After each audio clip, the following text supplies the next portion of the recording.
और 1 छक्का स्टार्क को इन्होंने मारा है, विच इज़ ह्यूज। सो लड़का निडर तो है, पहली इनिंग में ज़रा बैड लक हो गई थी, लेकिन इंशाल्लाह hopefully and if he does well then we have a chance. अभी हम आगे बढ़ेंगे और एक इशू जो हम पता नहीं दर्जनों बार, मेरा ख्याल है सैकड़ों नहीं तो दर्जनों बार तो डिस्कस कर गए हैं। खैबर पख्तूनख्वा के ज़िला सवात में भी सेफ सिटी प्रोजेक्ट तेज़ी से आगे बढ़ रहा है। 1600 नए कैमरे नस्ब किए गए हैं, 800 मजीद लगेंगे। बाकायदा कमांड एंड कंट्रोल सिस्टम बनाया गया है। पाकिस्तान के छोटे छोटे शहरों में सेफ सिटी प्रोजेक्ट पर तेज़ी से काम हो रहा है। दूसरी तरफ हम जहाँ बैठे हैं मिनी पाकिस्तान कहलाने वाले कराची में बरसा बरस गुजर गए हैं। हुकूमतें दावे करती आई हैं, अमली तौर पर ठोस पेशरफ नहीं हो सकी है except a few pilot projects. साबिक वज़ीर आला सिंध मुराद अली शाह समेत कई शख्सियात सेफ सिटी प्रोजेक्ट का इफ्तिताह भी करती रही हैं।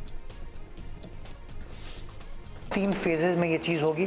तो पहले फेज़ में तकरीबन कोई 8 साढ़े 8 अरब रुपए रिक्वायर्ड होंगे। वज़ीर आला सिंध ने कहा कि हुकूमत फौरी तौर पर ये पैसे प्रोवाइड करेगी ताकि आप पहले फ़ेज़ को कंप्लीट कर सकें, जिसके अंदर कराची के एंट्री एग्जिट पॉइंट्स, आपका रेड जोन, पोर्ट की आपकी इंस्टॉलेशंस, एयरपोर्ट वगैरह जो इंपॉर्टेंट आपके मकामात हैं उनको किया जाए और फिर सेकंड और थर्ड फेज़ में इसको आप पूरे शहर में लेके जाएं।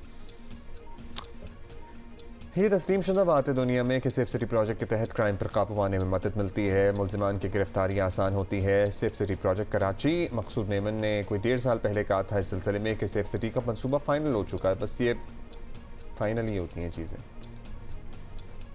पहले मरहले में टोटल 12,000 कैमरे लगेंगे कराची में और पहले मरहले में 6,000 कैमरा इसी साल बाय एंड ऑफ दिसंबर हम कोशिश करेंगे कि उसको कंप्लीट करें।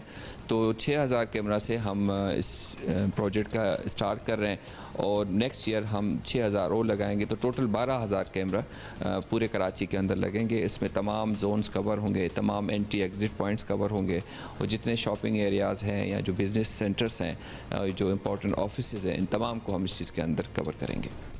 इससे भी बात करेंगे हमारे नुमाइंदा खुसूसी अफजल नदीम डोगर हमारे साथ स्टूडियो में मौजूद हैं। डोगर साहब, आपसे हम कितनी दफ़ा बात कर चुके हैं इस मौजू पे? 3 दफ़ा, 3 से 4 मरतबा। हाँ, 3 से 4 मरतबा। लेकिन जो क्या, और ये जो फिगर्स हैं ये आते हैं हमारे पास, ये प्लीज़ बंद कीजिएगा so I can continue my conversation. Yes, so ये कितनी दफ़ा ये फिगर्स आते हैं हमारे पास कि भाई इतने महीने में इतने कैमरे लग जाएंगे, फलां हो जाएगा, धमका हो जाएगा, उसके बाद नथिंग हैपन्स।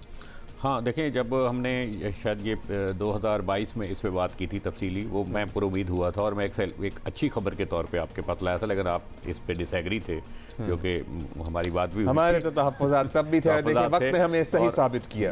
मैंने बिल्कुल वो उसमें बहुत कोशिश की जिसमें मैं पूरा उम्मीद भी था, जो मैंने सिचुएशन खुद देखी थी। पायलट प्रोजेक्ट बना था और पायलट प्रोजेक्ट इसके जब सामने आ गए और उस पर काम हो गया, मीटिंग्स हो रही थी, फिर गैर मुल्की दौरे भी काफ़ी हुए, उन्होंने देखा इसको, फिर उसके बाद जो मेन चीज़ हुई, हमने देखा कि सीरियस है कोई। पीपल्स पार्टी की हुकूमत पर सिंध में वैसे भी काफ़ी करप्शन के इल्ज़ाम थे, लेकिन ये पहला प्रोजेक्ट था जो हमने इसको बारीकी से देखा, तो उसमें साबिक़ सदर आसफ़ अली ज़रदारी ने जो है वो टास्क मकसूद मेमन को दिया।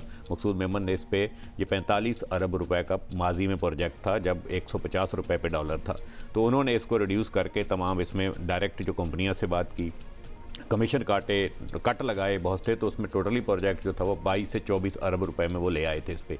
उसके बाद ये पायलट प्रोजेक्ट लगे। फिर थोड़ी सी संजीदगी हमने जो इसलिए भी इत्मीनान का इज़हार किया था कि कराची में जगह का हसूल बहुत बड़ी मुश्किल बात होती है।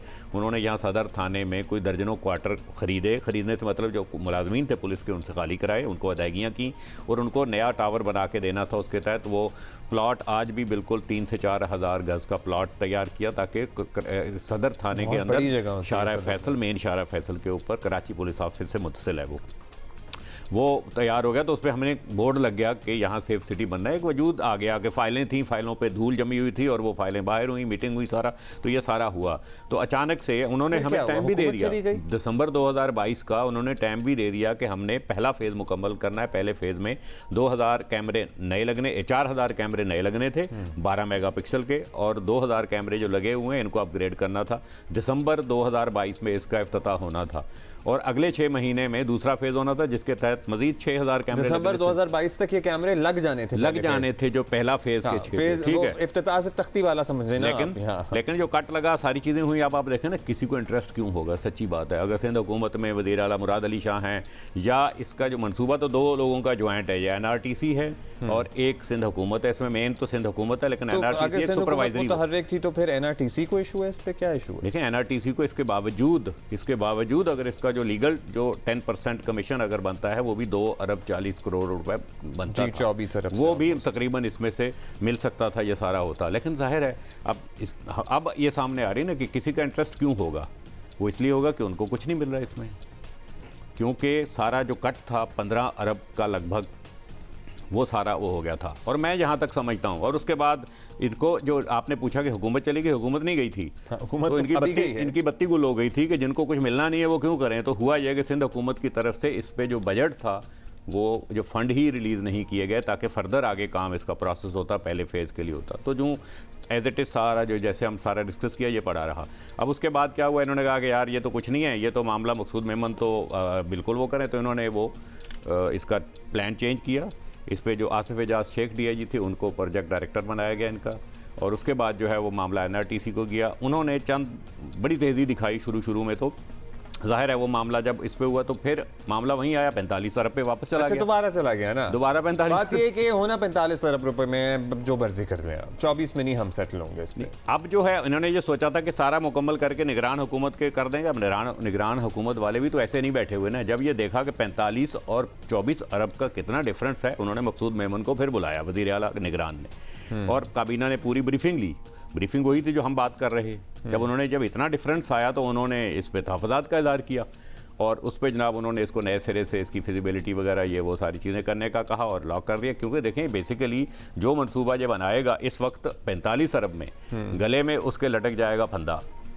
वो हुकूमत निगरान 2 महीने बाद चली जानी है, जो भी हुकूमत आएगी या जो भी होगा, फिर नैब और दीगर सारे मामला तो आगे जाके खुलेंगे, आपको पता ही है। ये प्रोजेक्ट, अगर हम इसमें किसी को मोरद इल्ज़ाम, हम चाहते हैं कि कोई किसी को ढूंढ लें कि भाई इनकी वजह से नहीं हो रहा, तो कोई है आइडेंटिफाई? मैं समझता हूँ कि NRTC जो है वो जो बेसिक वो है, जो इसका जो लुक आफ्टर कर रहा है सारी चीज़ों को, उनके लोगों को इस पर थोड़ा सा वो करना चाहिए। मैं समझता हूँ कि भाई क्या इसमें मसला है, एक बंदा खुद फंस रहा है, कम पे इक्तफा कर लेना चाहिए। हाँ, अगर एक बंदा खुद फंस रहा है, मकसूद मेमन ने अगर भाई दे दिया है तो उनसे टास्क दें उनको, जैसे कि दिया गया था पहले।